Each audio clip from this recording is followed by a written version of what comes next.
Hey guys, welcome to another Bucs Report show. My name is Rick Hughes. I'm here to have a good time with you guys tonight talking Bucs football. We got all kinds of good things here. Let's talk about AB and some rumors there. Let's talk about cap space, Julian Edelman, Devin White, and a whole lot more. We got a lot to talk about tonight, so get ready.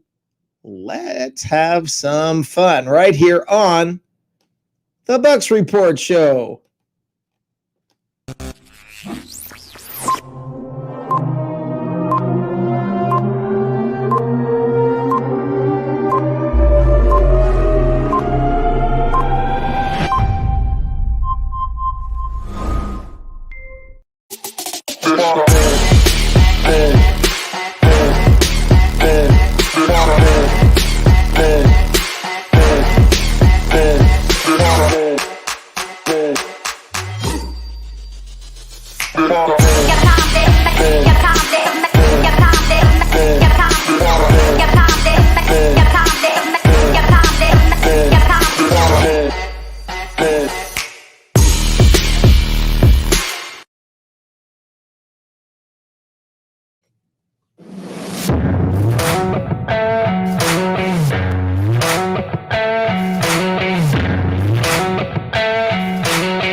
Who's ready? Parrot Army, are you ready? Let's talk. Let's bring some pandemonium. Let's have some fun tonight. Hey, guys out there, I see you, Satino and Matt. I see you guys.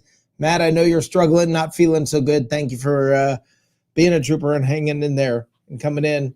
I realize that, and thank you very much. I appreciate it. There we go. So we've got all kinds of goodies. Hey, Satino. We got all kinds of goodies to talk about. One of the first things I'm going to talk about is AB. I want to talk about AB, and rumor has it he's going to be signing on Monday. Rumor has it. That's rumor. And you know how you can count on that. You can't.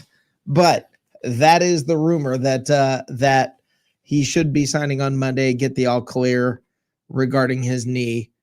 But we shall see. Fact of the matter is, if there is any issue with his knee, the way that the Buccaneers have written and structured the contract, apparently, if he gets cut because of that, it does not count against their cap space. So we obviously don't want him cut. We want him out there performing at a high level. But that is that's just the realities of it. Those are some numbers that apply, that have to do with this. So I figured you guys might want to know. But that is the rumor has it Monday. The rumor. All right. We also have PFF came out with they recently graded the 2020 draft. Not the 2021 draft, the 2020 draft. A year later, going back and taking a look. Now, if you guys remember, it wasn't that long ago, I covered, someone had done a breakdown of the 2018 draft and gave the Bucs an A+, perfect, one of the few times ever. The Bucs got an A- in the 2020 draft. Now, I don't know how they graded that, because I don't know how you get a minus with that crop of people that came out of the draft last year. But I guess the only way you could get an A+ is if everybody started, and the problem is that there are too many good people on this team. I don't know. But they got an A-, so that's at least 2 out of the last 3 years.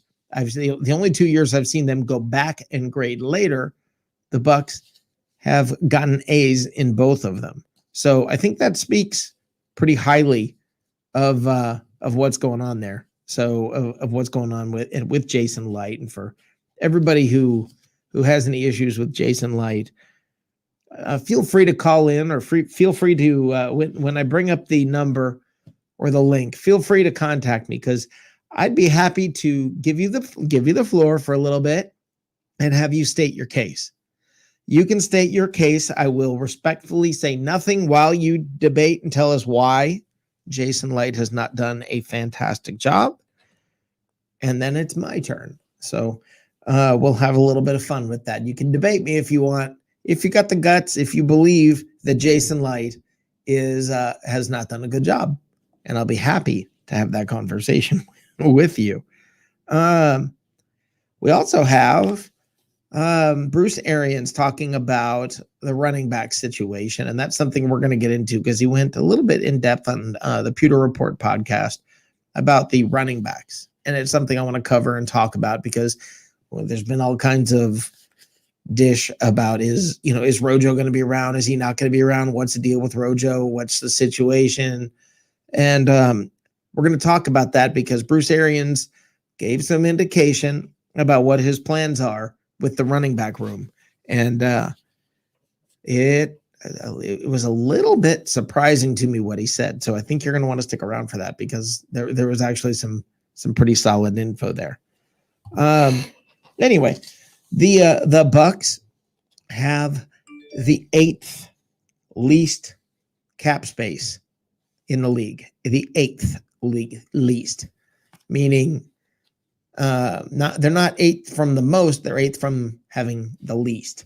Right now the Saints have the least cap space with $349,000. The Falcons have $357,000, followed by the Bears and the Packers and a few other teams. So all the way down to 8th, where the Buccaneers have $3.9 million as of right now in cap space.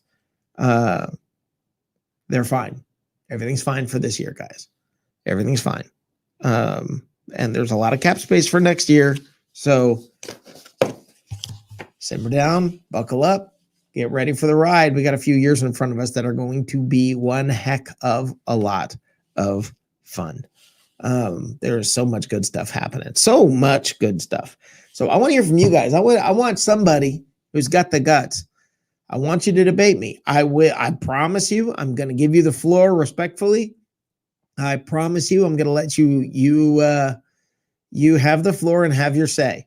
I won't interrupt you. I'll let you have your floor for, I don't know, let's say I'll give you 90 seconds. And you can completely state your case with no interruptions about why Jason Light is not a good general manager. And then it'll be my turn. Then we can go back and forth and we can handle it however we want from that point. But I'm going to give you 90 seconds where you get to state your case.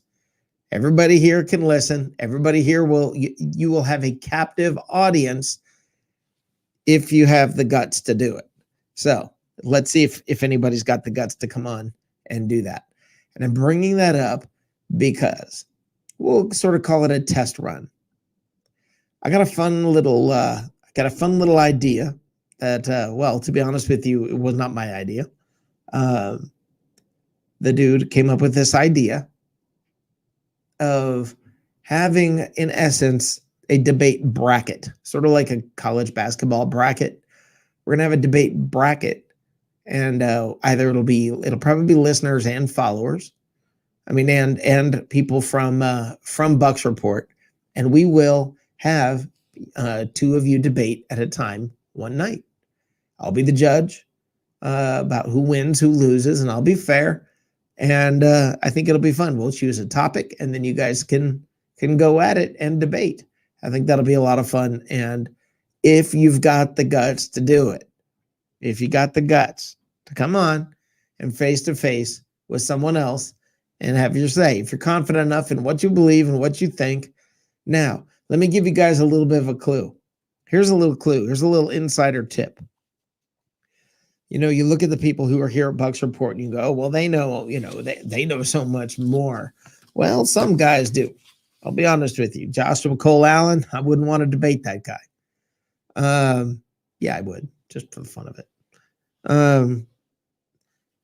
The thing is, two things. Number one, if you get wiped out in a debate, and I figure I will at some point get myself wiped out in one of these debates. It's all good. It's fun, man. It's fun. We're having a good time. The second thing is, if you come out and you absolutely destroy it and you show your wares and you show your talent and you show Bucs Report just how sharp you are, just how prepared you are, all of that, who knows what the future holds for you. So you might want to give it a shot. Might want to have the guts to give it a shot. So first things first, I am going to open the phone lines up. I am going to open up the link here on chat for you guys to come in and talk because it's your turn.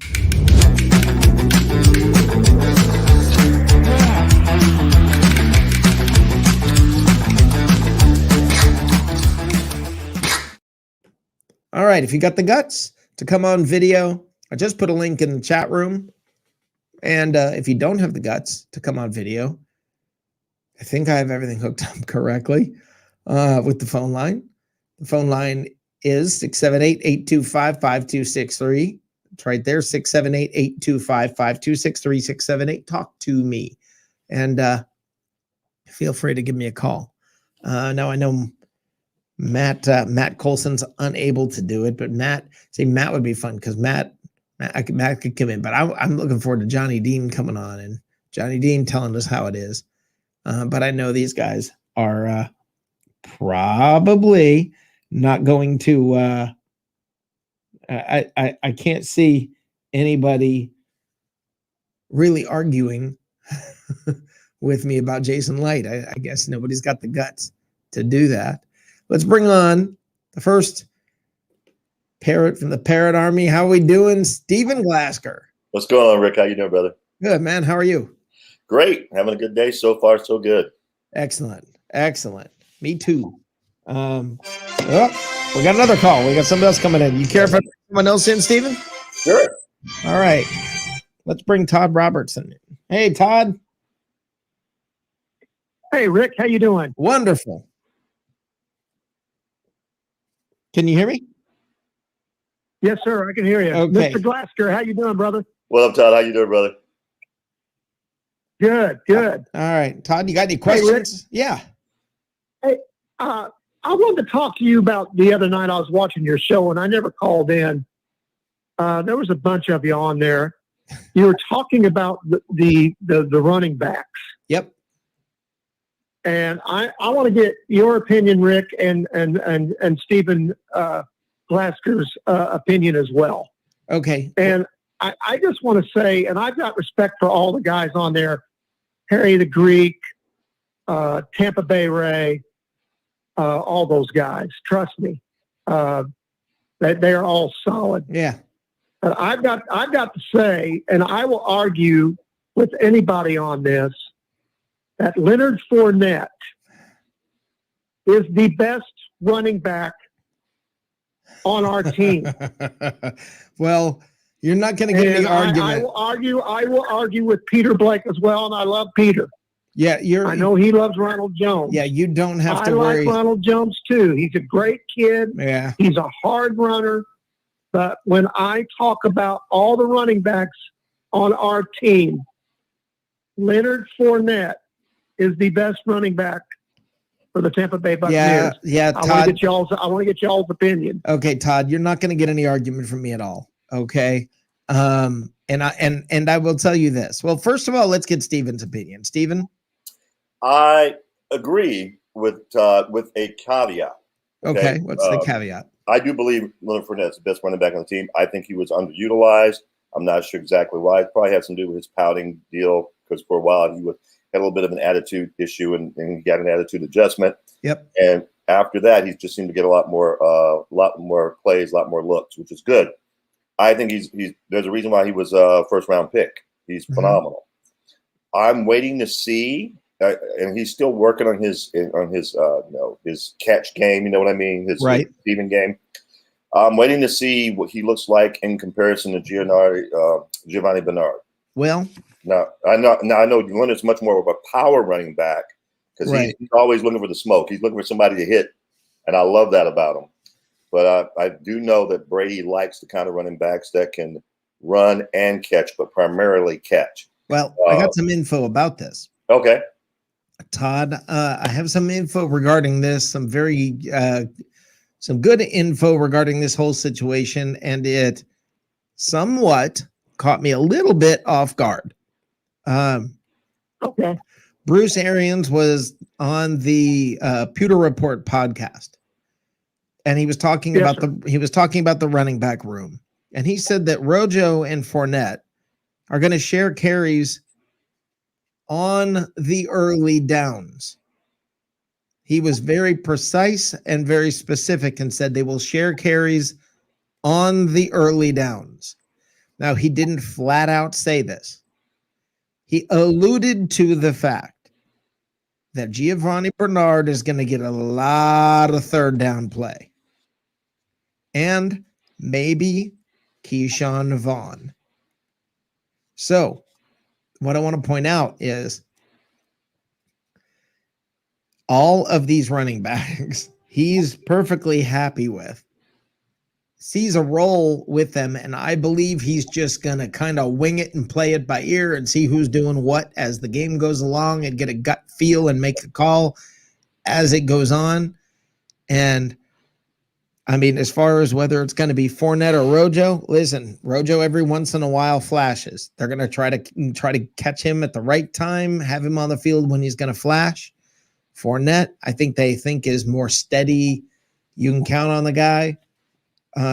But third downs, I don't know how much we're going to see those guys. And that genuinely surprised me that he brought up Keyshawn Vaughn and Giovanni Bernard as third down backs. Yeah. Well, Go go ahead, Stephen. Go ahead, sir. Well, I find it odd that he would. That could just be him, you know. I mean, Arians is known for kind of putting it out there. But why give away your game plan? You know what I mean? That could be. I would love to see Keyshawn Vaughn in more because I think he's good hands. He obviously has good hands when it comes to receiving. He's got great hands.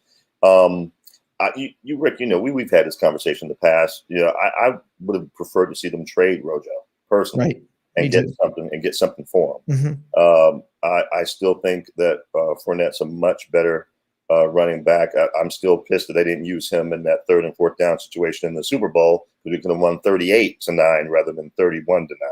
Because I'm sure that Fournette would have punched it in from the wall. How beautiful is it that you're upset about the fact that they only won 31-9 in the Super Bowl? Just want to crush them.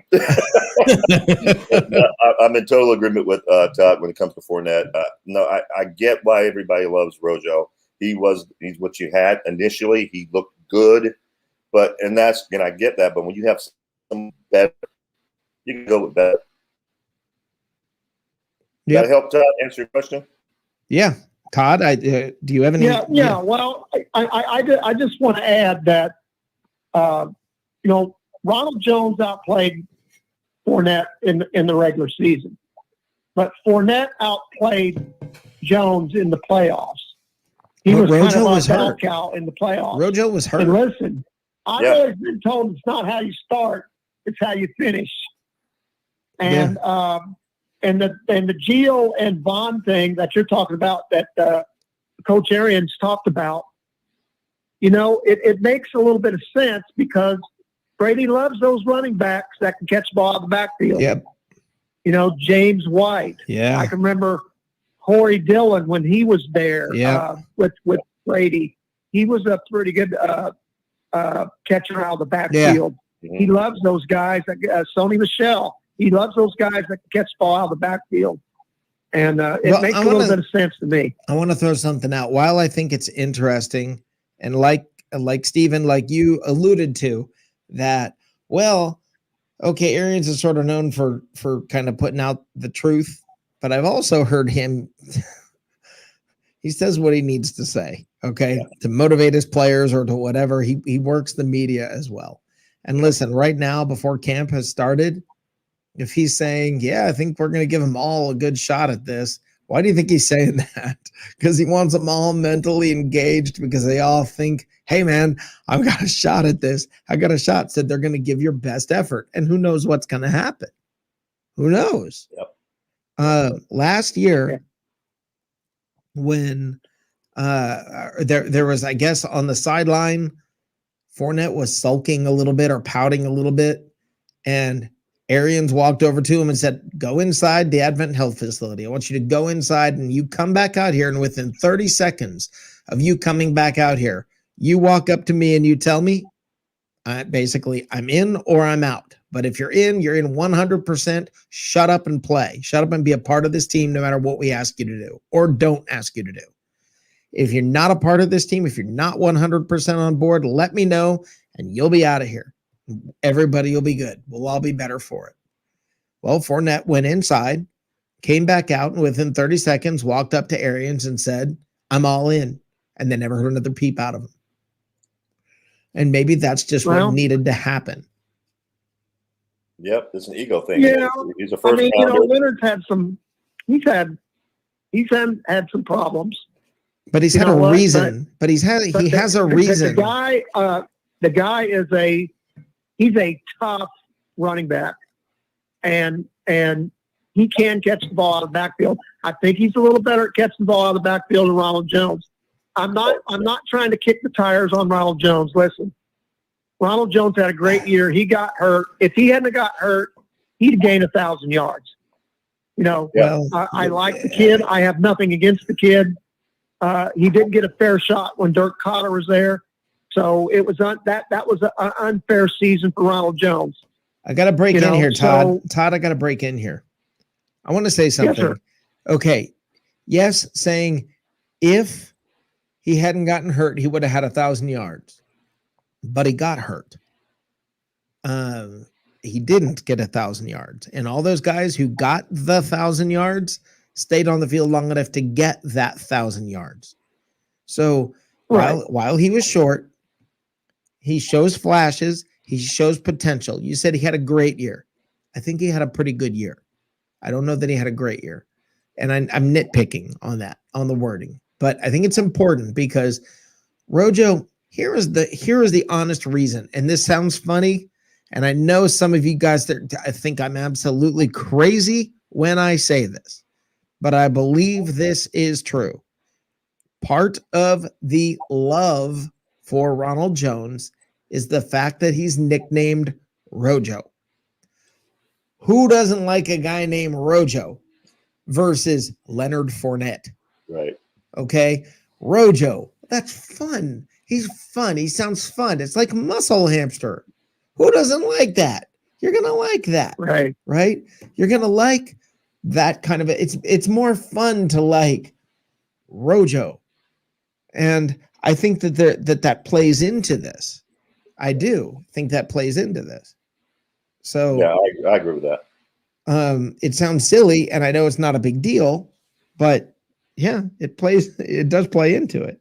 Well, I think that's why it helps that, you know, Playoff Lenny became a much bigger name than Rojo. You weren't hearing anybody saying Playoff Rojo. It was Playoff Lenny, and now it's Super Bowl Lenny. And so Lenny really helped kind of soften up Fournette's personality, or his his image, right, to the public. So now that he's got that image, and I still have this seared in my mind, at the end of the game when they're getting ready for the kneel down, and you hear Brady screaming and bombing in excitement that, you know, they're getting ready to win.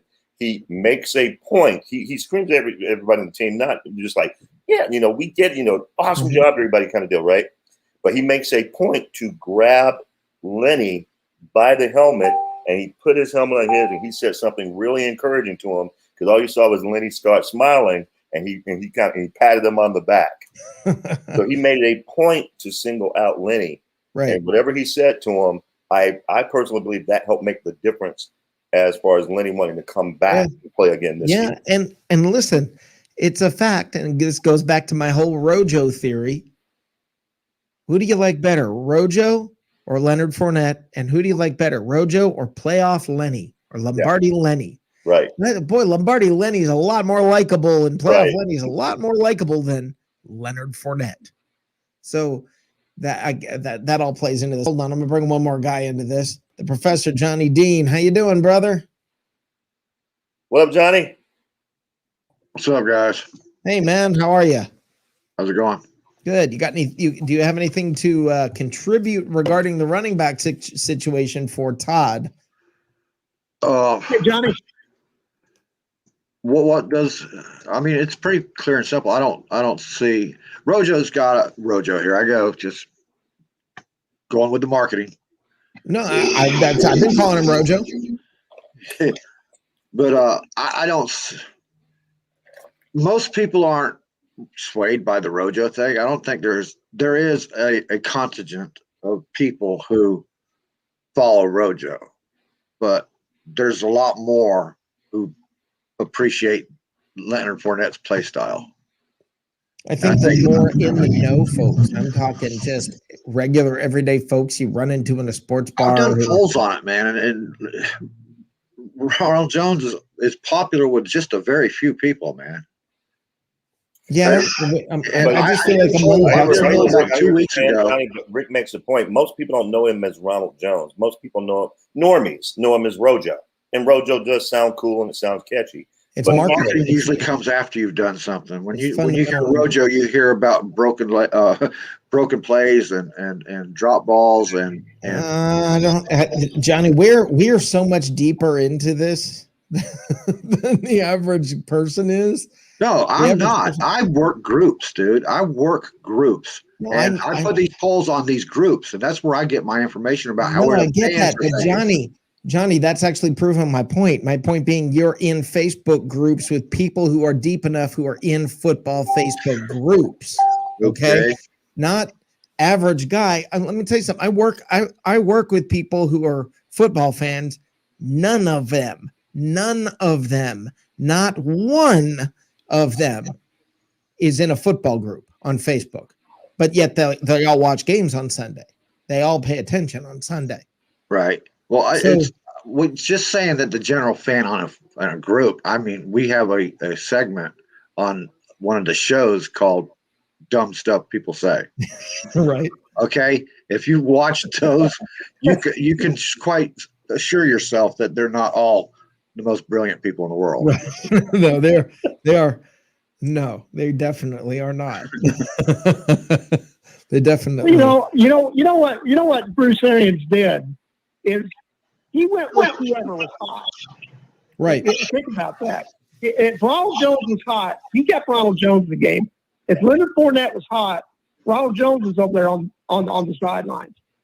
And I like all of our running backs. I like them all. Again, I'm not trying to throw Ronald Jones under the bus, but right. I've thought from the get-go.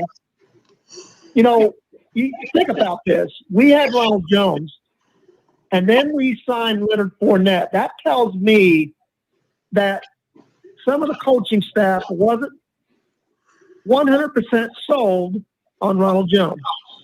So we bring in Leonard Fournette. Oh, look at there. And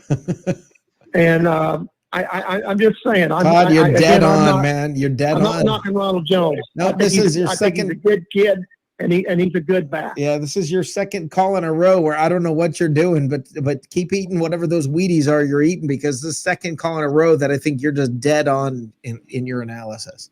So not your analysis, but in your analysis. I mean, do you agree with that? Yeah, absolutely. Absolutely. I think you're 100% correct. Yeah. And the attitude came from with Fournette. I'm glad he straightened up. I'm glad Arians talked to him. And it wasn't just Arians. Believe it or not, he himself has said that AB had a lot to do with his attitude adjustment. Yep. But you got to understand, he was a first-round pick, high first-round pick. Fourth. Exactly. There you go. And he was the bell cow. He was the main guy in Jacksonville. Jacksonville ends up being the worst team in the league, and the worst team in the league cut the first-round pick. That was a huge hit to his ego. Right. And then he shows up here, and he's not the top guy. Right. And so he had to process a lot. He had to come to terms with a lot. And I think once he finally came to terms, like Rick was saying, once he came to terms with hey, I'm either going to be in or I'm going to be out. And once he decided to be in, it kind of changed the whole game. But he is, you hear a lot about the eye test on television and these fake sports commentators, right, whatever. But the eye test, he is the best back on the team. You can just watch him. He's the best back on the team.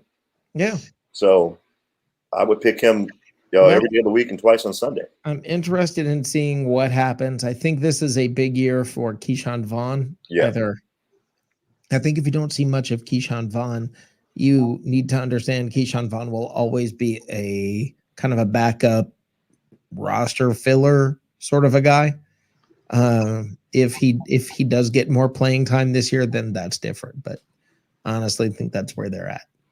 I don't know. I mean, I think the guys that are behind here are afterthoughts for most of the fans, but I don't believe they're afterthoughts for the coaching staff. I think they're fully developing these guys to their full potential. Once they hit the field, look what's in front of these guys. You're not going to get a lot of time for them to get in the games. Right. But once these guys start dropping off and you start seeing these other guys come in, they're going to be fully trained. They're going to be ready to go. Right. And then you're going to see their full potential. That's the beautiful part. And Johnny, I would love for you and I at some point to really talk in depth about the reason for this massive coaching staff, because I'm not sure that a lot of people really understand the value of it. Oh man, the value of this coaching staff. Great coaching staff. Yeah, it shows in what they did last year. We didn't lose anybody, did we? No. Or maybe we lost Randall L. Yeah, is that the only one we lost? Yeah. We didn't lose any of the coaching staff, really. We lost one guy, but I mean, in general, we did not lose any coaching staff. We did not lose any players. It's just ridiculous. It really is.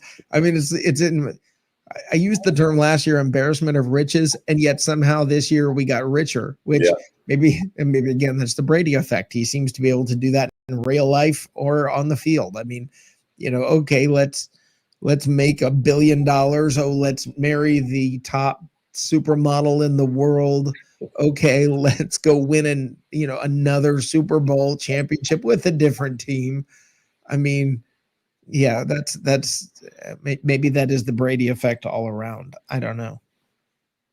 If he plays for a couple of more years, we still got $3.9 million in cap space. Yeah, that's unbelievable. Yeah. Now you think about that.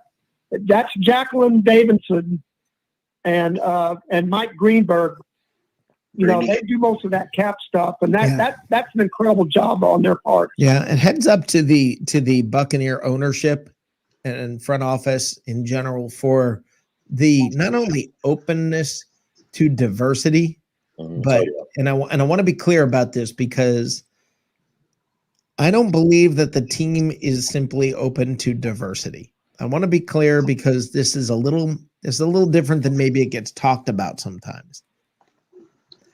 I don't believe that the team said, hey, let's go out and hire women.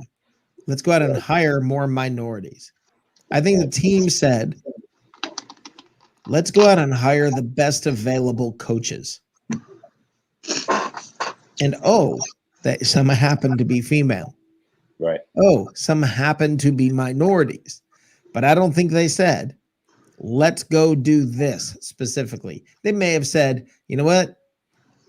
Equal playing field. If there's a minority, let's pick that person. If it's equal and we're not sure which one to go with, because I think it's the right thing to do. They may have done that. I don't know. But the point of the matter is they did not go out and just hire coaches that are just diverse, just to slap a bumper sticker slogan on a car or something. Right. They hired the best coaches. Yeah, that was proven in the Super Bowl. Arians did it the right way. Arians did it the right way. He did it. This Rooney Rule that's supposed to work. Right. He did it the right way. He just said, "Look, I'm going to go hire the best people. If they happen to be black, they happen to be female, whatever. Cool. But I'm going to hire the best people to help me achieve what I need to achieve on this team." Right. And that's how it should be done. The best comment on that was when Arians was talking about Lori Locust, and he was talking to his wife about it. And she says, well, why don't you just quit with the internship and give her a job? Yeah. And he responded, yeah, you're right. Let's do that. Yeah. And that to me, I guess the thing that I'm most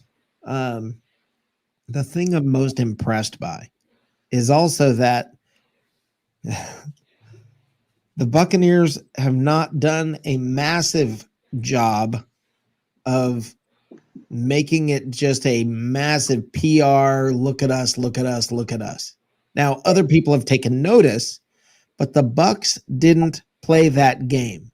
And I'm proud of the organization for not playing that game.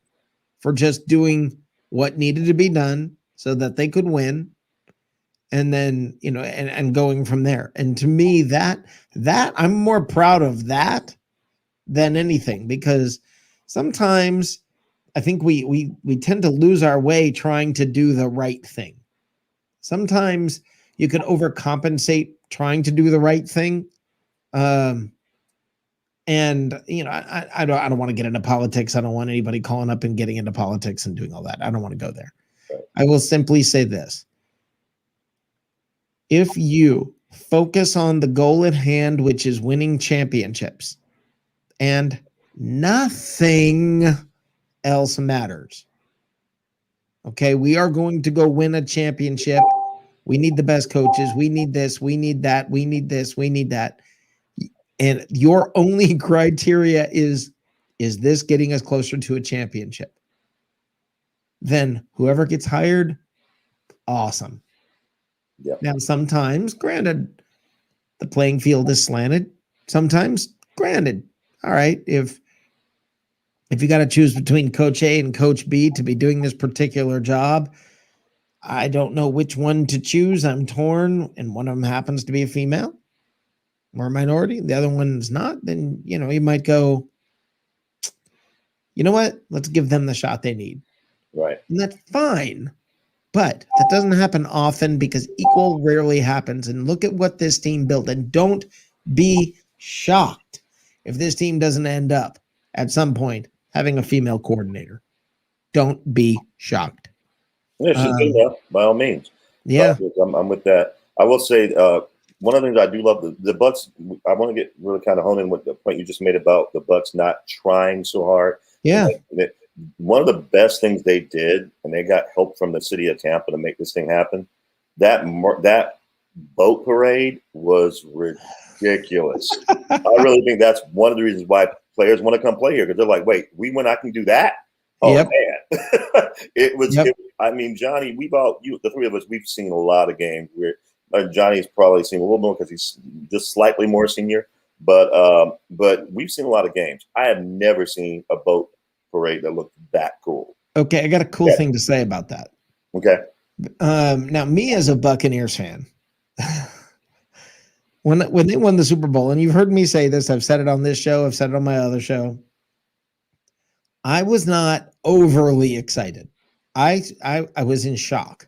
I literally was numb watching the game, just like, this is happening. Trying to process it and just being like, there. I joined Bucs Report. I think we were all in shock, right? Right. Well, it was just trying we to. We just beat Kansas City. We just beat Patrick Mahomes, and didn't just beat him. Player in the NFL. Right, didn't just, or proved he's not the best player in the NFL. But I mean, we didn't just beat him. We held him to no touchdowns. Okay. And that cannot be emphasized enough. You can't make enough out of that. And it's funny because at my job, people, I had people saying, yeah, what are you going to do? Kansas City's going to be mad this year. And I said, yeah, they might score, they may be really motivated and score another couple touchdowns. And they're like, yeah. And I'm like, and they still lose by 10 points. Yep. So, I mean, I honestly, I'm baffled.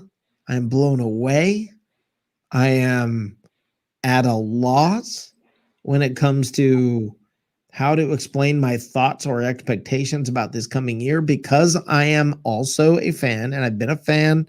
I'm not going to shy away from that. I know we're supposed to all act like we're impartial, but look, I've been since April 24th, 1974, not 1976.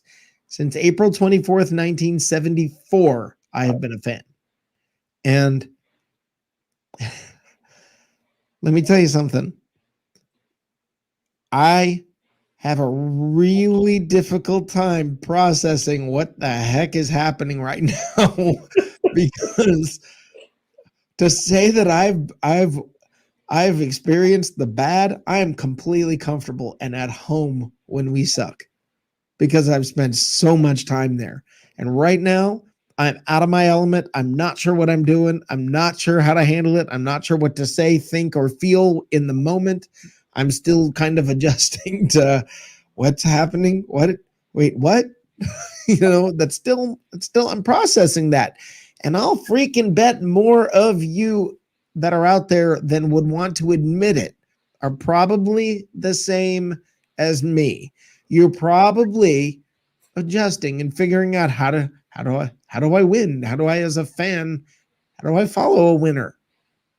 How do I do? They're talking about back to back. What? Right?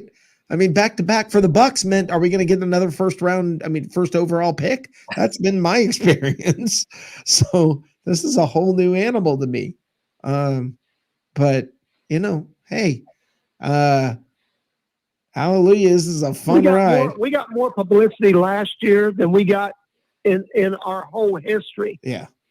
Yeah. We got more publicity last year than we've ever gotten probably right in our whole history of even with the Super Bowl we won in 2003. That's probably correct. We didn't get that kind of pub back in 2003. Well, this year we got it because of a guy named Tom Brady. Now, Tom Brady's not the whole team. Listen, we got stars on offense and defense. And I know we've talked about Pro Bowl and all that. Right. And maybe it was a blessing in disguise that we didn't have 9 or 10 Pro Bowlers, but there's 9 or 10 Pro Bowlers over there. Trust me. There are. Yeah, there are. And I got to say, I want to bring up some news here, a little bit of news. For those who know, I have been attempting to try to get approved to move to Tampa. It's been a goal, trying to get my job to transfer me to Tampa, hoping I can make it through. There's several steps that you have to go through, and a lot of people don't, you don't get there. And it's been a goal. And I want to say I got an email today from the HR department that says I've been approved for a transfer to Tampa. Now I'm just waiting for the hiring manager in Tampa to call me when a position is available. So I'm moving to Tampa, That's folks. awesome. Yeah, I am moving to Tampa. It's just a matter of time. So congratulations. That's awesome. Thank you. Yes, congratulations, Rick. Thank you. Well, listen, guys, I got to go. I got to work tomorrow. I got to get up early. Thanks for calling, Todd. Stephen Glasker, pleasure, sir. Pleasure to meet you. Great talking to you, Todd. Awesome. Go Bucs, man. Go Bucs. For the season. Thanks, Todd. Great to talk to you. Have a great night. Man, I like that guy. Yeah, he's sharp. Yeah. Great takes. He's sharp. Yeah. I like that. Like that guy. Todd from Winter Park. And I think he's pretty awesome. But I hope Johnny comes back, because I don't know if you saw, I love to follow a lot of the pages that Johnny, especially his Facebook groups that he's part of, and he posts in what's happening in sports. And I'm pretty sure he had a take. It talked about the four different teams in the NFC South, and he talked about the Hall of Famers amongst those teams. Right. And he named Mike Evans. He named let's see, for Atlanta, he named Julio Jones. For the Saints, he named Drew Brees, who's of course retired. Of course, he's going to be a first ballot Hall of Fame. And then for Carolina, he named Christian McCaffrey. And he asked the question, "Are there any more Hall of Famers you guys can think of?" And I'm like, Tom Brady, Gronk. Yeah, there's JPP possibly. One or two. Yeah. AB. I mean, there's a few. There's a few out there. I think Sue is going to go.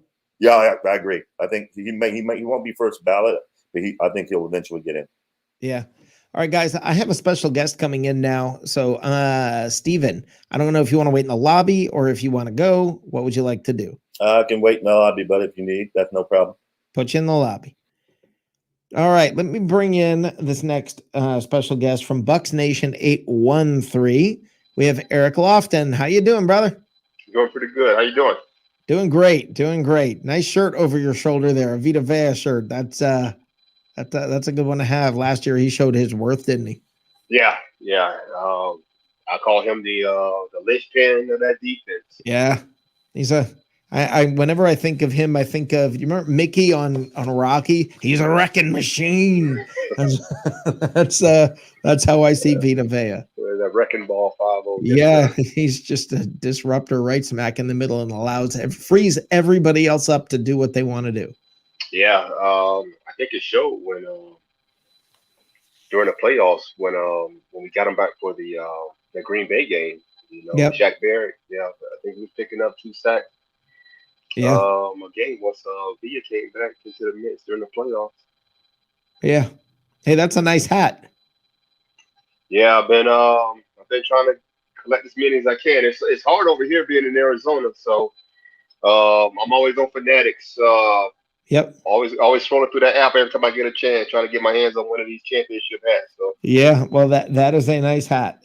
Tell everybody about Bucs Nation 813. oh well, it was a group I started. Let's say probably 7 years ago, I think, and it was just kind of a way for Bucs fans down in Tampa. Some of my friends that I grew up with, and just talk Bucs football, and it just grew from there. I think it's like 7,000 plus Wow, that's members cool. in there now. Nice. And like I say, it's just a page where Bucs fans come in there and talk Bucs football Yeah. 24/7. So That's awesome. That is awesome. So I want your take on a couple of things. The running back situation. Arians came out this week on the Pewter Report podcast, and he talked about how Rojo and Fournette are probably going to split carries on first and second down. He was very clear about on first and second down. And then he brought up Giovanni Bernard and Keyshawn Vaughn on third down.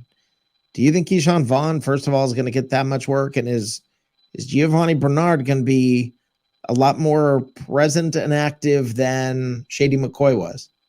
I believe so. If you look at Giovanni Bernard last year when he played with the Bengals, or throughout his career, I mean, he was that versatile back, that pass catching back, and I don't want to say we didn't have it.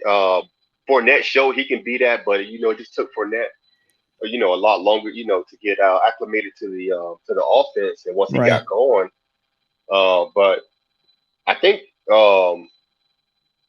Giovanni's just going to he's just an extra weapon as in the passing situation, far screens and stuff like that. But Fournette and Rojo being that 1-2 punch, as far as beating up those linebackers with those heavy run sets and stuff like that. Right. And then just missing it up. I mean, I don't think. I think the only way it hurts those guys is going to be far as stats. They won't. Fournette, Rojo probably won't get those. Those passing yards that they probably want on their stats. But they'll get the meat and potatoes of the run game. Yeah. And then just missing it up with Vaughn and Bernard. Eric, what's the biggest challenge that you think the Bucs are going to face this year? I think everybody just going to just want to knock them off. Get that victory against them. With them bringing everybody back. All 22 starters on both sides. Offense and defense. I think they're going to get everybody's best game. I think that's the biggest challenge. They're going to get everybody's best game. Yeah. We went from under the radar to on the radar, winning the championship, but now the marks on the targets on our backs now. So, but I think those guys up to the challenge, man. It's I think Brady bought that attitude, that championship attitude to Tampa, and I think it's just going to keep growing from there. Right. All right. Yeah. I mean, I think Brady brought that as well. For the most part, this is the same team. It seems like it was radically different. I mean, you had Fournette was different and you had Gronk was different, but other than that, really the only major difference that you're talking is Brady. Now, yeah. I'm not trying to downplay that. Okay. Yeah. What I'm trying to do, there's a reason I'm I'm highlighting or drawing attention towards Jameis. And anybody who says that we shouldn't talk about him anymore, he's gone.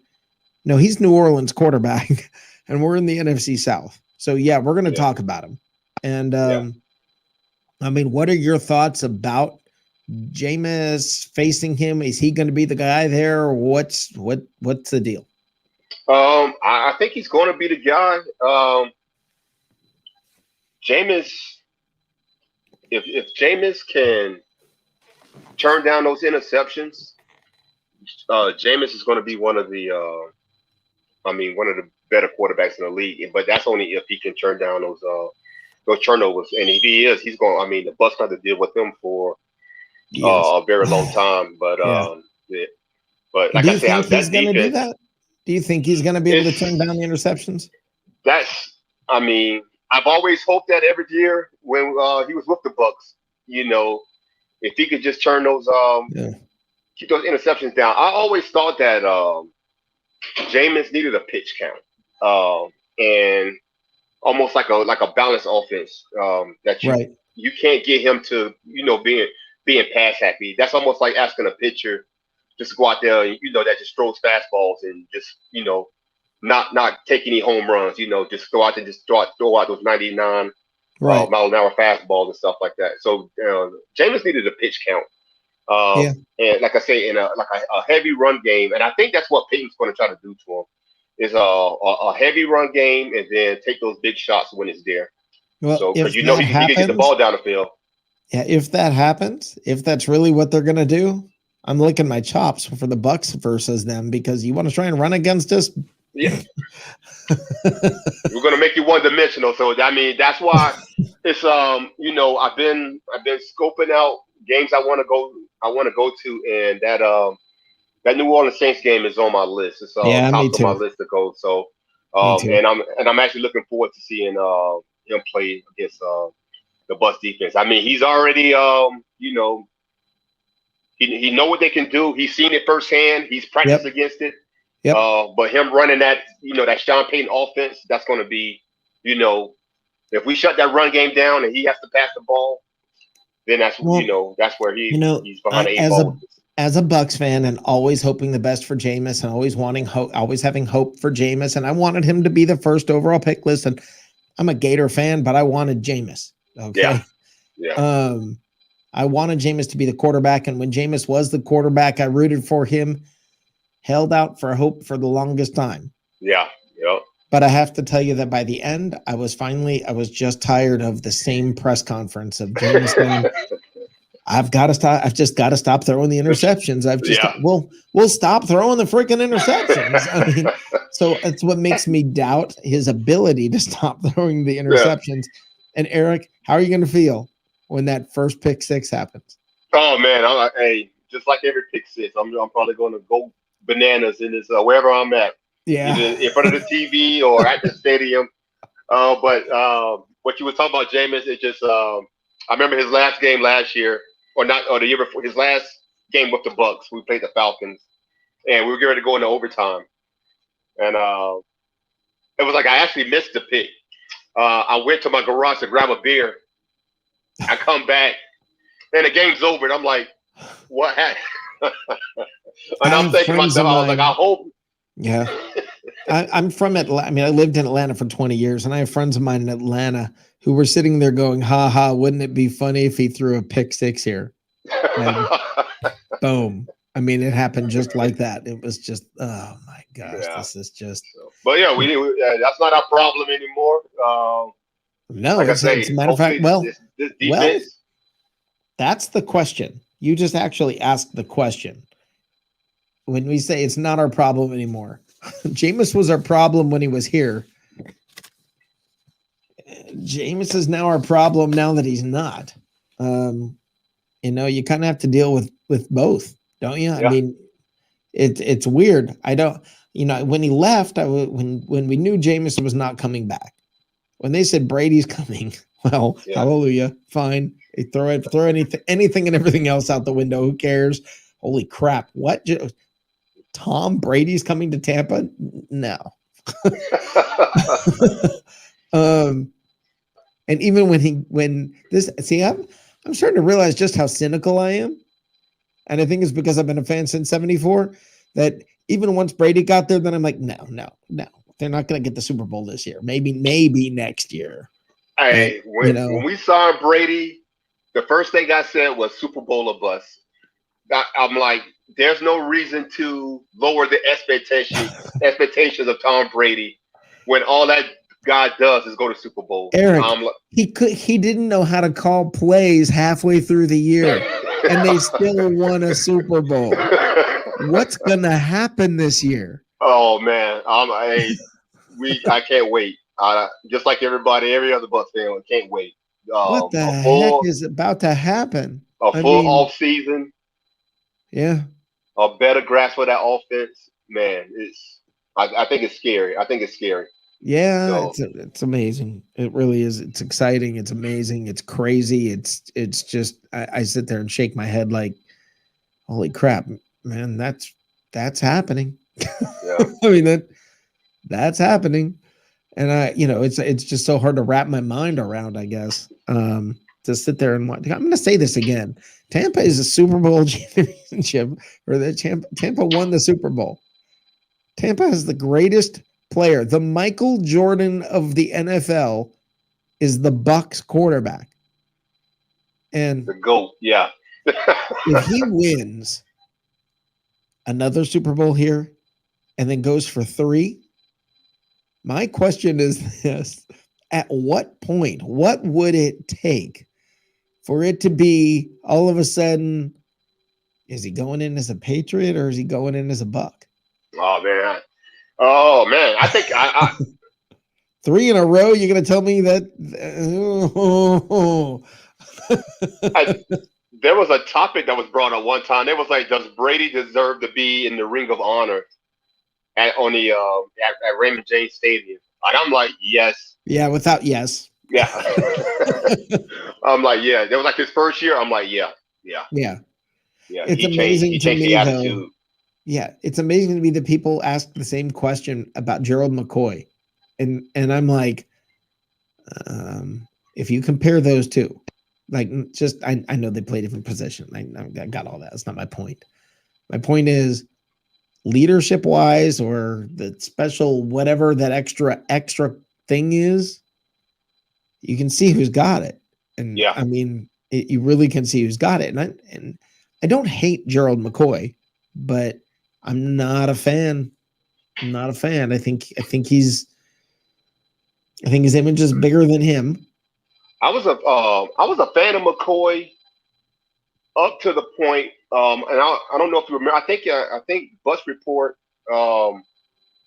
had an article on it when Sapp had got on McCoy about not going under Mike Smith's defense. Yep.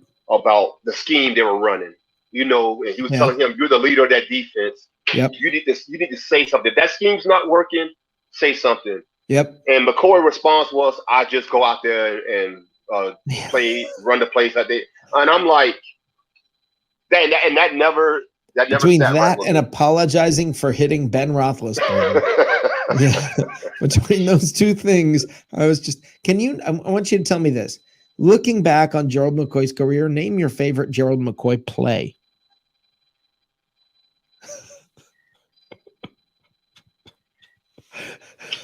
So this is that was another topic we've had. No, but do you understand my point?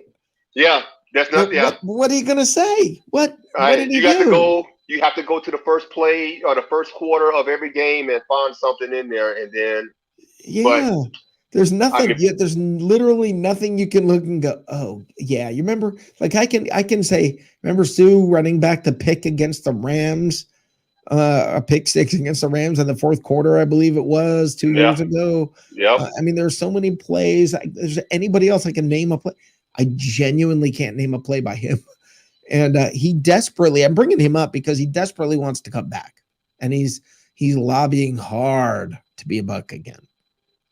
Every day on his Twitter or on his Instagram or Facebook, whatever the heck he's on, every day it's another post about the Bucs and how great Tampa is and how he's a Buccaneer first and all of this.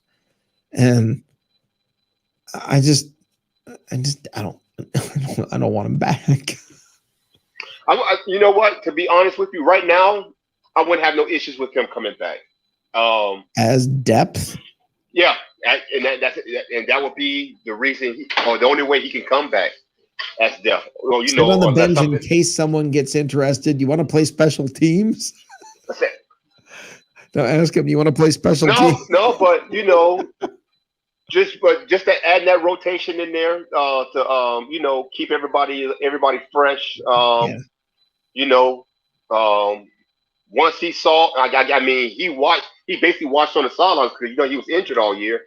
Yeah. You know, watch that defense. Yeah. The defense he used to be the leader of just grow. Yeah. And you know, sometimes like I say, if you see things on the other side, it's like, you know, it does something to you. You know, changes your attitude and stuff like that. Yep. And you know, it was just, you know, just some of the things that, you know, like when I remember there was a thing out where that year we could have drafted Aaron Donald. Right. And he was against that. You know, he didn't. Right. Because, you know, he was the top dog on that D line. That D line would have been so ferocious if we'd have had Donald. And you know, I remember when Ali Marpet came in his first season. Yep. And he put McCoy on the ground. He said he was, you know, this is practice. You know, he's like, come on, man. I got to bring up this comment here, by Johnny Dean. GMAC considers Tampa home except when he is somewhere else. I'll never forget him running into the stadium. I live in Charlotte. You live in Arizona. I live in Charlotte, North Carolina. Him running into the stadium in Charlotte with his arms spread out like an airplane saying, I'm home. I'm home. I'm finally home. Yeah, I remember that. Yeah. And then his little pregame speech. Yep. Eric, tell everybody where to find you and all that before I let you go, because I want to make sure when you leave here, you're willing to come back. Yes, yeah. Check us out on Facebook, Bucs Nation 813. Like I say, 24/7. Bucs football. A lot of great fans in there. From all walks of life, from all over the nation. You guys have some cool gear, don't you? I got a couple of patches and stuff like that. Yeah. This is my pride and joy right here. Had this made here. That's awesome. Custom made. But yeah, we have patches. I don't have any with me. I kind of hopped on here last minute, but you can check them out on my Facebook page. Like I say, Bucs Nation 813. Awesome. Come join us and talk some more Bucs football. Thanks, Eric. I appreciate you coming by, and please come by again. Will do. Have a great night. All right, you too. Thanks. That was awesome. That was Eric Lofton from Bucs Nation 813. Let's bring some of these guys back in here. I need everybody on camera who wants to come back on. All right. Stephen Glasgow, welcome back, my friend. And Johnny, if you're out there, or Andrew, if you're out there, you're all right. There we go, guys. We got a full house. Tonight. How's it going, everybody? All right. How's it going, man? Good. Time for some Pandemonium. What up, Andrew? Gentlemen, how we doing? So. I noticed that Andrew always gets in on the Pandemonium. Yeah. So. Julian Edelman. Can we stop talking about this guy now? He made it very, very clear. I am a one-team player. I will not be playing anywhere else. I will not be joining Tom Brady in Tampa Bay. I'm not going there. I am done. I am done forever. I am done. And on Facebook, I saw people going, well, did he really mean... Guys, he's gone. Okay. That's code for I'll be in Tampa tomorrow. Right. See you soon. You see? Yeah. I think he's done, man. I think there's a couple of things. I think when Brady left, it hurt Jules. I really do believe that because, like I said, I followed these guys, right? Especially with Brady for 2 decades now. And there was a particular game where they were at, forget which game it was, an NBA game, and it was Brady and Jules sitting next to each other, and a camera comes up to him, and this is before he made the decision to come to Tampa, but it was still that, is he going to come back? Is he not going to come back type deal in New England? Right. And he looks at the camera because the camera folks come up to Julian Edelman, and he's sitting right next to Brady. He looks at the camera and goes, he'll be back. He's coming back. And Brady just looked at him and then kept watching the game. Shortly after that, he announced that he was coming to Tampa. So I don't even think Jules knew. And now the one thing he has on Brady is, well, I retired a Patriot. Okay, that, a couple of bucks to get you some coffee. Who cares? But I think he wants to be able to at least have that I retired a Patriot. And his body shot.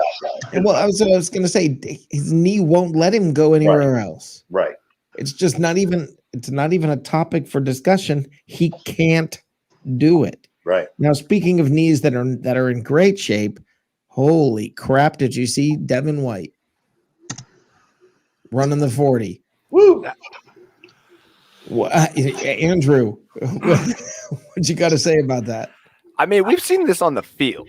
This guy's an animal, legit animal. This guy rides horses. He's been in Louisiana, boy. I don't know too much about Louisiana, but I know they got horses down there, and he's got a lot of them. And this guy, when you watch him on the field, it literally looks like he could compete with some of these running backs. He looks sometimes like Saquon Barkley, except Andrew, tackling people. You just said something that I wanted to touch on, something that I noticed. Like when I saw him that he runs this time, the one thing when I picture Devin White playing, what do I picture? I picture somebody running out wide, a quarterback rolling out wide, or a running back swinging out wide. And all of a sudden, like a bat out of hell, there is this blur shot out of a cannon. Fire the cannons. Shot out of a cannon directly at whoever that player is. And all of a sudden, this guy who looks like he's got open field, boom, done. Yep. You know who you just described? Who? Derek Brooks. I was just, well done. Yeah. Remember when Warren Sapp was playing tight end in high school, and he was playing against Derek Brooks? Yeah. And he said those exact same words. Really? He said Derek Brooks. Warren said he saw a blur go by him, and all of a sudden he was on the ground, and it was Derek Brooks. Well, this is why I laugh whenever people talked about that.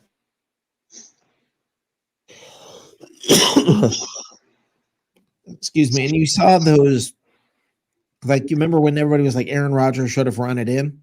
Yeah. And you saw the screen capture where he's got yards in front of him. Yep. Aaron Rodgers, Devin White coming the other way. Guys, that's not open field, okay? If he's got 12 yards between him and the goal line and Devin White's 3 yards deep, they're meeting at the 7 or 8 yard line. Yeah, Aaron Rodgers had a business decision to make. 3 because Aaron's Johnny, wait, hold on, Steven. Johnny, you just said it perfectly. Go, say that. Aaron Rodgers had a business decision to make, and he made the right one. No, correct. He made the wrong decision. Aaron's fast. Wait, Steven. There's more to what I'm saying. Is that Aaron? All right, Penei Sewell was signed to a $23 million fully guaranteed contract with fully guaranteed bonus money. Aaron Rodgers has no bonus money, none, and he does not have any guaranteed money on his contract. That's seriously a business decision that you got to make when you're going there.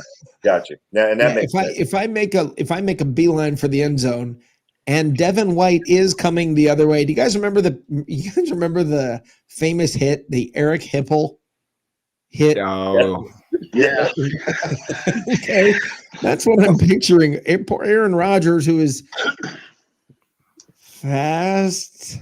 He can move for somebody. Let me be very clear. For someone his size, he can move pretty darn good. Yeah. Now, no, I'm not Devin White kind of speed. And if Devin White is shot like a bat out of hell running straight at Aaron Rodgers in open field, oof. No, 2 things. I agree with Johnny. Actually, I agree with all of you guys. I still think Aaron could have made it to the 2 or the 3, in which case I think had he done that, they would have gone for it on 4th and 2. 4th and 8, the coaches decided to make a different decision, which is fine. But I agree. Devin White has the best closing speed on the team. Yeah. I think he's the best tackler on the team. Yeah. And if you watch the playoffs, you saw how he closed on Edwards-Helaire when Edwards-Helaire broke through the line. He was about to take off, and it just shot into the screen. So there are a couple players like that. Like, wow. Yeah, there are a couple players. Who was the DB who caused 2 fumbles in the? Gosh, I forgot which playoff game it was. I don't think it was Washington. I think it might have been New Orleans, but there was somebody who. Dean? Who? Was it Jamel Dean? Yeah, I think it was Jamel Dean who came in with his shoulder. Yeah, and knocked that. That was Green Bay. That was Green Bay. Yeah, okay. He knocked them out of the game. Yeah, he came out twice. I mean, he did this twice. And same kind of thing. The Bucs have some sort of weird talent for picking people who have closing speed. And when I say closing speed, it's like I picture those smart bombs. You know those. You remember on CNN where you see the picture from far away and you see a little truck and maybe a couple little people walking around by the truck in night vision, and it keeps getting bigger and bigger and bigger and bigger, and then all of a sudden, it's just all you see is the screen gets like cloudy because dust and everything is blown up. Well, that to me is what it's like when you watch Jamel Dean or Devin White. It's just this, and it's just over. It's like a missile shot straight That's coaching, though. That's yeah. coaching. I mean, the coaches. What I love about the defense of the Tampa Bay Bucs is they tackle the way we used to tackle. You know what I mean? Back when you could hit people, they tackle like they're really trying to make sure you stay down and not hurt people, but let you know, hey, I'm here. If you come my way, I'm going to hit you hard. And I miss those days, so it's nice to see that, but that's down to coaching. They have phenomenal closing speed. They tackle really well. So, let's just hope they have that kind of year this year. Yeah. Devin White reminds me of the Tasmanian Devil. Yeah. If he could play football. Like if you could have the Tasmanian Devil in those pads, literally. That's actually really well put, because you could almost I'd love to put the sound effect of that. I mean, that would be awesome. Like, our defense is really nice because, we traded a 3rd rounder to get JPP. And JPP is not one of those guys who's going to necessarily come off the edge with like blaring speed and destroy the quarterback. He's smart and he's tactical in those trenches in order to get his hands on a quarterback or a running back and bring him down. Same thing with Shaq Barrett. Now, all of a sudden, you've added one of the smartest middle linebackers to outside linebackers in Levante David to help teach the Tasmanian Devil as well, while also having one of the, if not the, I would say second best defensive tackle in all of football right now in Vita Vea. Also learning from one of the greatest veterans on the other side in Sue. Yeah. Like, our defense is so full of talent and so different that it actually blends so well together, and that our backfield and stuff like that. I mean, it's almost impossible to throw when you have all this pressure coming, and then there's nothing else. Where are you going to put it, right? Well, I don't know if you guys sorry, that one snuck out on me. I don't know if you guys have listened to the podcast for this week, but I want you guys to take a minute and go back and listen to the podcast, the Bucs Report podcast. It's on Spotify and all over the place. But and this is not a pitch for this, as much as I'm trying to get you to go listen to it, because it was something that I learned about. I call him Mr. Irrelevant in the draft, and that's Joe Tryon, right? The 1st round pick that the Bucs drafted that, can y'all tell me much about? I mean, most people are like, yeah, I can tell you a little bit, man. He's West Coast. I can tell you something about him, but you're going to lose a gasket. It's almost worth it to see if you lose a gasket. Go for it. Do it. Joe Tryon is so JPP-esque that they're like clones, and if he's learning behind JPP, then you're not going to lose nothing when JPP decides to leave. Okay, no, I'm not going to lose it over that because he's JPP. He's not Tom Brady. But I mean, Well, JPP is a phenom in football. well, he is. Yeah. Yeah, absolutely, absolutely. But Never for lost me, a playoff game. I learned a lot of interesting specifics about Right. him with one of the special guests that we had on the podcast. It was a very good podcast because there was a lot of different. We had 3 separate guests, and it was a very, very, very good podcast. But I found it to be very educational. I did not know all the stuff that I learned about Joe Tryon. And I think that's I think he's underrated when it comes to what people are talking about, because everybody's talking about Kyle Trask. Now, let's talk about Kyle Trask. Oh boy, oh boy. So here's the deal. Everybody talking about Kyle Trask, like Arians, this is what I find funny. Arians talking about how well he's picked up the system and how he's so far ahead. How he's really picked up he's picked up the playbook very quickly, blah, blah, blah. Tom Brady, halfway through last year, hadn't picked up the playbook.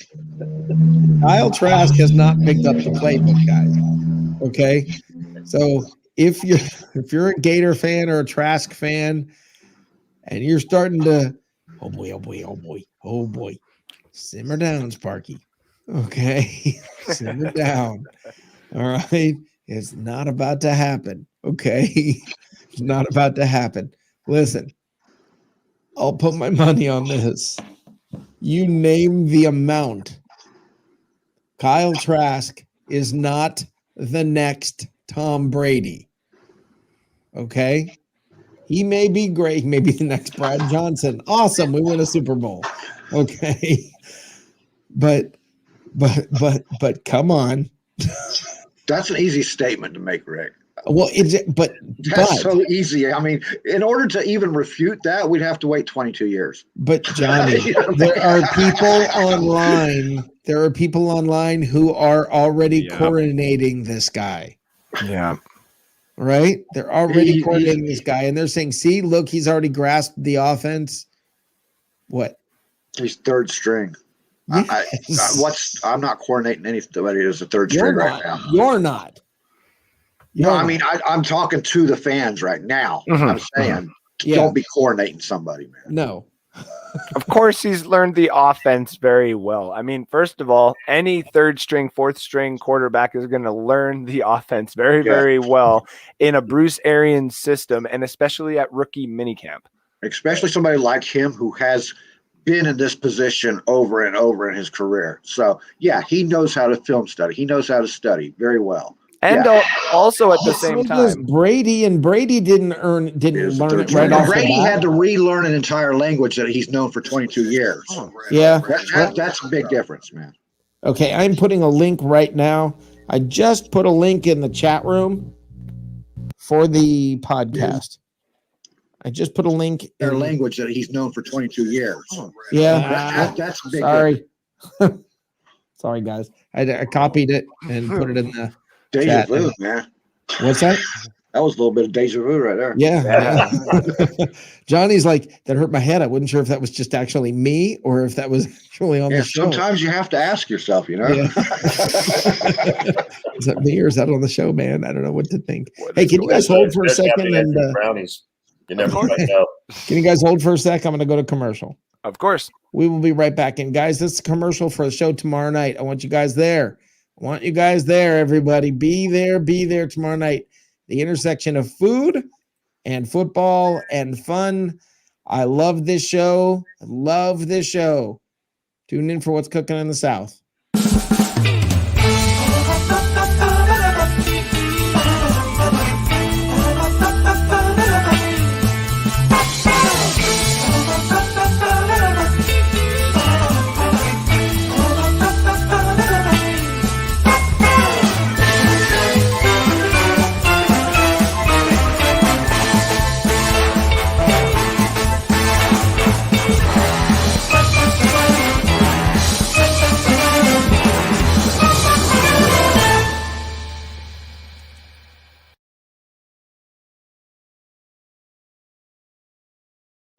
Okay, that is tomorrow night at 8:30. Oh, let me turn this down. Hold on. Let me turn this down.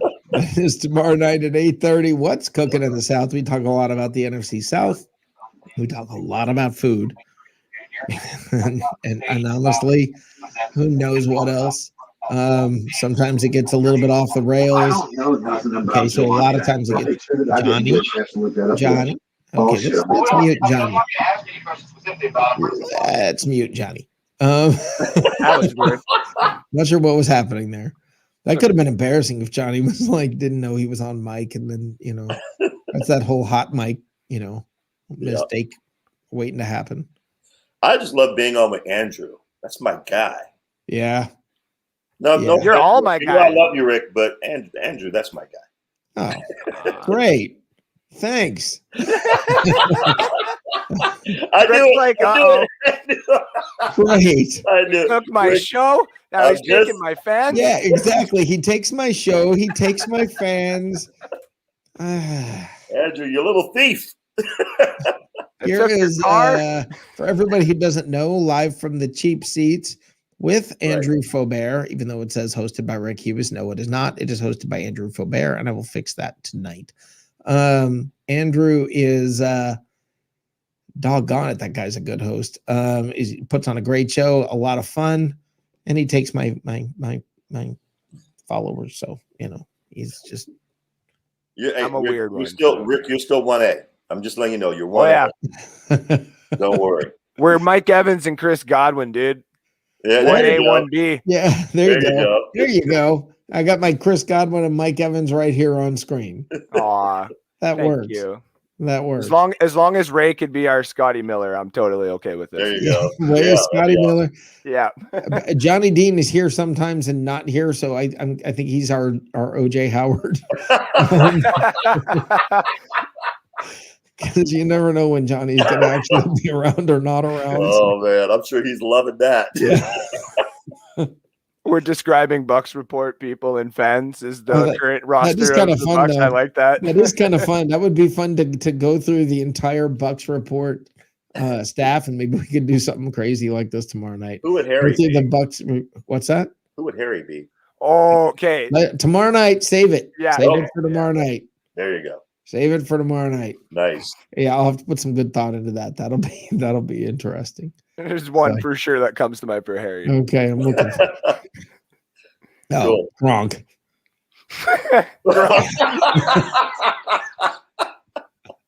Gronk. Yeah, never mind. I'm not even going to think about it anymore. I figured maybe some fans would have tossed Gronk my way. Yeah. Like, Yeah. I'd probably the more goofy one out of the group. I would probably throw my vote in there for Gronk because I had two tighties. Yeah. Yeah. That was it was like watching two 12-year-old kids. Yep. It was hilarious. It was one of the best parts of the end of the Super Bowl. Yeah. Now transitioning that for a second. Yep. This is why I actually think Edelman may actually play at least one game for the Bucs.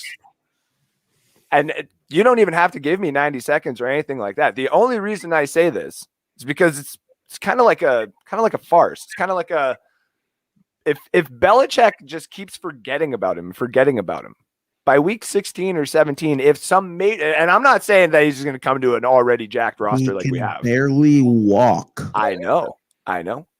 But you know who's giving him the TB12 method and some other things that we haven't seen. Not saying obviously it's going to help, like he's all of a sudden going to have this miracle leg or anything. No. But obviously this time off and stuff like that may give him the ability to be accessible for, say, 2 or 3 games. Not 100%, but just being able to go on the field and have that chemistry with Brady. And I'm only saying this if there was a major injury in our wide receiving core. Say one of the top 3 of our guys went down and they're that full chemistry with Tyler John.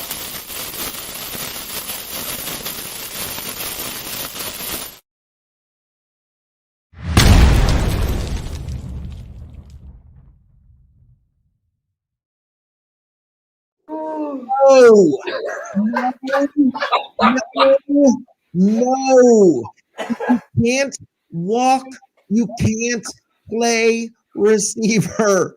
I gotta break it to you. It doesn't matter. Nothing matters. If you don't have a functioning leg, you cannot play wide receiver. Okay? We are hoping the guy can just walk home from a game, not play in a game.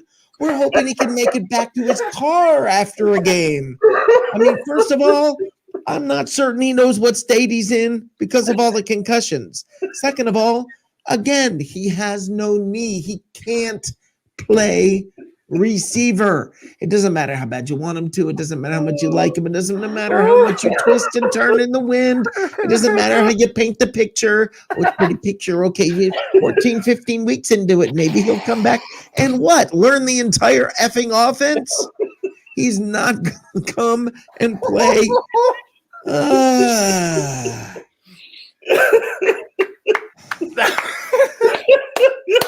Oh, Andrew, great job. The minute I saw that bomb, I was.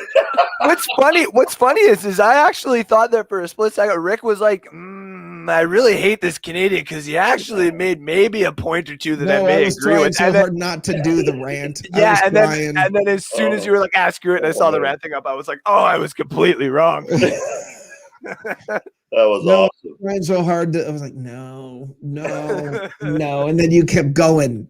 And I'm like, maybe 14 or 15 weeks into this, he can't walk. Nah, who needs to walk when you can run for What's Brady? He gonna get out there? Hold on. It's called a skinny hook. I think you're misunderstanding what they mean by wheel route. Oh. Okay. Wheel route doesn't have anything to do with being in a wheelchair. Okay. Come on, man. Let's come. I have something I want to discuss in line with the Buccaneers, and it'll calm Rick down, hopefully, because it was something he touched on earlier. Okay. We talked about, let's say we go back to the Super Bowl this year again, right? Go to win, right? Yep. I don't even think Brady has to go to a third Super Bowl, but we'll get to that in a second. If we go back and win, they'll put a statue of him in front of the new stadium. I don't know why they're not already doing that, but here's what I want to do. Here's what I want to do, because I'm going to go ahead and shut this down for the night. But tomorrow night, we are going to really dig into what would it take for Brady to go into the Hall as a Buccaneer. Oh, yeah. Okay, let's get into that. Let's dig into that. All right. Tomorrow night things get a little crazy, so who knows what's about to happen. But I want to go ahead and cut loose tomorrow night, and tomorrow night's going to be fun. All right, guys. Awesome. Well, I'll let you go first. I just want to say before I do, Rick, great job tonight. Thank you very much. Really appreciate that. And Andrew, thank you. I was so looking forward to a Rick's rant, and thank you for making that happen. That was awesome. You're welcome. I was trying so hard. I was like, don't do it. Don't do it. Don't do it. Don't do it. Don't do it. Don't do it. Don't do it. Awesome. My therapist told me not to. This is not a good idea. We got Johnny coming on for 1 minute here before we get going. Hey, brother. Hey, what's up, man? Did you? Hi, Johnny. No, sorry about that. I was glad you came. No, I'm kidding. I'm kidding. Oh, wait a minute. Hold on. This is funny. Hold on. All right. I believe. Let me check something here. Let me check. Please tell me you caught his rant there, Johnny. We have a special guest coming on. So, guys, I gotta go. All right. You got her. All right, guys, and we'll talk tomorrow. All right. Good night, buddy. All right. Stick tuned for my show. Johnny, got it. Tell him, Johnny. Bucs Report late night coming up next. All right, here. Awesome. Right after this show, and we're going to get started here. I'll be done here in about 10 minutes or so, 10, 15 minutes. All right, bud. All right, see ya. All right. Next up, I want to bring a special guest in here. I was afraid he wasn't going to make it, but he made it. He just made it under the wire. Squeaked in, coming in. This is James Coleman, the host of the Sports Den on 1010 XL Radio in Jacksonville. How you doing, my friend? Doing good, man. How about yourself? Congratulations. Doing good. Well, thank you. Holy cow, man. Let me tell you, as a longtime fan, I don't know how to do this winning thing. I'm not sure how to handle it. I mean, it's weird. It's weird. Now you're a Jags guy? Yeah, I cover the Jags. I'm not a Jags fan. I get paid to cover the Jaguars, and with Tintin Excel, we're the flagship station for the Jacksonville Jaguars. You're not a fan, did you say? Tons of local media about Jaguars. Okay, did you say you're not a fan? Yeah, no, I'm not a fan. I'm okay. You're media. I break the rules. I'm sorry. I don't care. Even though I cover them and all that. I'm a Bucs fan. I've been a fan since 1974. I understand what you're saying about the professionalism and separate yourself and all of that. No. It has nothing to do with that. Like, it's got nothing to do with professionalism. It's just so I cover Florida State as well. I played at Florida State. I am a Florida State fan. Okay. Toward Florida State. Everybody else I'm professional with. I just don't care about the Jags in that manner as a fan. Okay. So I'm neutral to it. It makes my job easier though if they're good. 2017, easiest job I've ever done in sports media. Every other year I've been in sports media, very, very difficult being a voice that says they suck when they suck. Yeah, I used to be a photographer. I worked for Pro Football Weekly way back in the day. And it was when like Craig Erickson, you probably don't even remember, you weren't even born then, was the Bucs quarterback. He came out of Miami. And I mean, I was there. I mean, Dan Marino was in Miami. That's how long ago we're talking. And I'm telling you, man, when covering a team that's losing, they're not happy. They are not happy. The organization's not happy. The players are not happy. There's a whole different vibe. Now they're like, yeah, ask me questions, interview me. It's a whole different animal. So I feel for you. Tell me about Tebow. I got to hear the scoop. You know, everybody wants to know. You know, you got to be sick of talking about it. But come on, it's the story. Tell me about Tebow. I mean, okay. The way I break it down is like this. What's the point of having powerful friends if you can't rely on your powerful friends to do a favor for you? Tim Tebow has this itch that he wants to be able to go out and play football the way that he did. He didn't like the way it ended. And everybody's been treating him like this Make-A-Wish kid. So he's been getting everything that he wants in terms of sports and doing this. And so when Urban Meyer got the job, like, it was an easy call. Like, Urban owes a lot of his success from a college coach to Tim Tebow coming with Florida, 2 of his national championship, roughly close to 20 to 25% of the wins that he's had as a coach on the college level came from Tim Tebow and his time being there. And it costs absolutely nothing. It just gives Jacksonville a chance to actually be in the news more. He's got a 1-year non-guaranteed contract.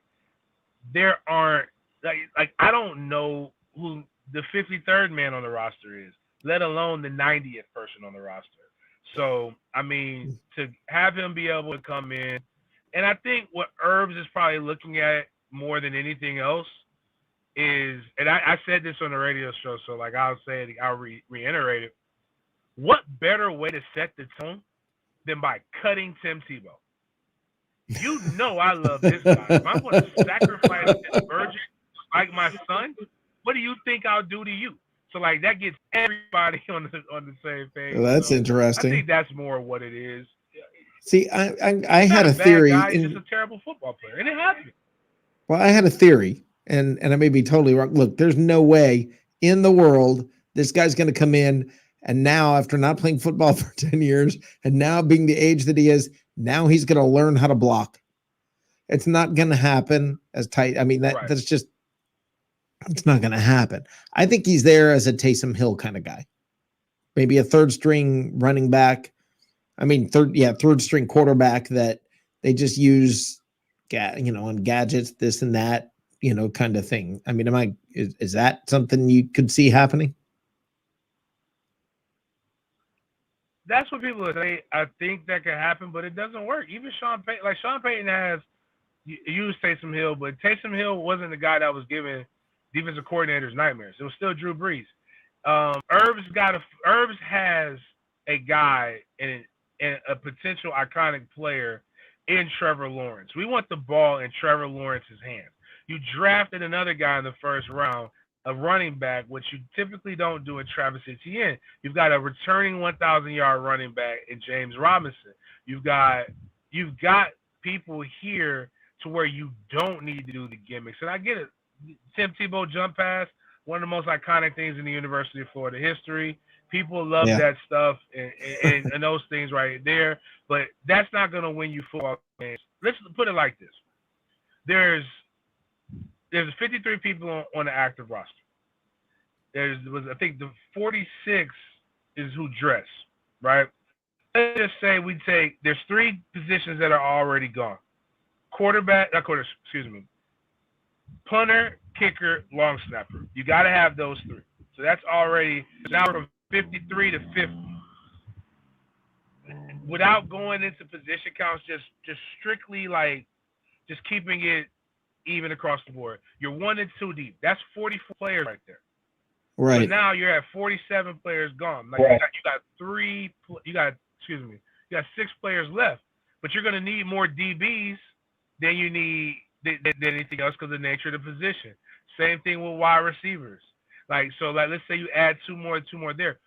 The question isn't where does Tim Tebow truly fit? And if it's just a gimmick player, that's why your franchise has only won an average of 4 games in the last 11 years. Are you trying to really bring Jacksonville out of the slums, out of the doldrums, kind of like what happened with Tampa Bay when they made their resurgence under Gruden? Well, actually under Dungy, and then Gruden was able to get them home. the Super Bowl. Or do you want to continue to be a lap? And that's what Shad Khan and these guys got to do. But the shot in the arm with the revenue from him having the top 5 selling items on NFL.com does hurt. None of this stuff hurts in the off season. But if he's playing like a real role in the regular season, it's a bad thing. They brought in Manhurts, who was arguably one of the best blocking tight ends in the NFL. You drafted the kid out of Ohio State. James O'Shaughnessy, though while injured, was still a top 20 tight end in receiving yards, but he's a better blocker than he is a receiver. Out of those 3, he's not better than any of those. And as a guy who's played the game and played fullback that hit people, I haven't hit a person since 2007. I think in my head I know football. I think in my head I can go run stuff. I know for a fact I can't take a hit. I haven't been hit in so long that I don't even know. I can't train. You can't, no matter how good you work out, you can't train your body to take a hit. That's just something that comes to the game. And he was a quarterback. And we got to remember too, he got cut as a tight end. He's just, at some point, we have to realize that he's a great story, great person. If they rewrite the Bible, they'll probably have a book in it, the story of Timothy. He's just not a good football player, and that happens. The Saints told me this back in 2007 when they told me I wasn't coming back. And you know what? Nobody gave me a Make-A-Wish thing. It didn't matter who I know, but I'm not mad at them for taking advantage of it. But somebody, you're 33 years old, man. Right. You don't get, 33 is young in normal years, but football players age like dog years. 33 is geriatric in the NFL. Right. Tom Brady is an anomaly. Right. We don't get better at 33. Not in football, not in sports. We get better in other things, but it's okay to not be good. And I think he's having a hard time dealing with it. Well, you gave this conversation. Let me tell you what I take out of this, and I'm going to call it almost like altering my view on NFL rosters is taking at punter, kicker, and long snapper, and now you've got 22 players. Well, take the top 2 at each position. That's 44. That's 47 players, including the punter, kicker, and long snapper. 47. You've only got 6 other spots. I never have looked at it that way. And that's freaking phenomenal. I mean, that's the takeaway from the show. That's the takeaway I'm got for out of the last several weeks, is for me to view rosters that way and just be like, wow, that's really an amazing, that really is, wow. It's why Chip Kelly didn't work in the NFL. It's you can't run, you don't have 85 scholarship guys and 40 walk like college. You got Right. 53 guys and 6 practice squad players. You got to figure it out, and that's not including guys going down. Again, great person. I love his work in the community. He's a person that kids should model themselves to be like in terms of a civilian and a person. I'm just never telling my son to play football on the NFL level. Like college, he was great. He's a great human being. A lot of us were good in college. Yeah. Look, he's a great human being, but a tight end. He's gonna block. That guy's gonna block. He's just not that. I'm just trying to picture. I'm picturing him trying to pick up JPP or Shaq Barrett, or him trying to. Yeesh. That's just ugly to think about. No, you're talking to a guy who's had to block people like this. It's not easy. It's not for the faint of heart. I'm not looking for. I'm gonna tell you like this. Like these people say, you never know until it's put on you. I'm not doing that for $980,000 at 36 years old. No. Right. Because it's going to cut into my life. Like I'm it's going to end my quality of life. It's hard. It's hard when you're in shape and you're used to doing it. It's harder when you're a 33-year-old who hasn't been hit in 7 years. Like, it's just not. I mean, it's not that it can't be done. It's just that the odds are certainly against you. And if I'm trying to win, I don't know if I don't think you're one of the best 53 people in Jacksonville qualified. Are you one of the best 90? Yeah. Yeah, obviously now. But 53, no.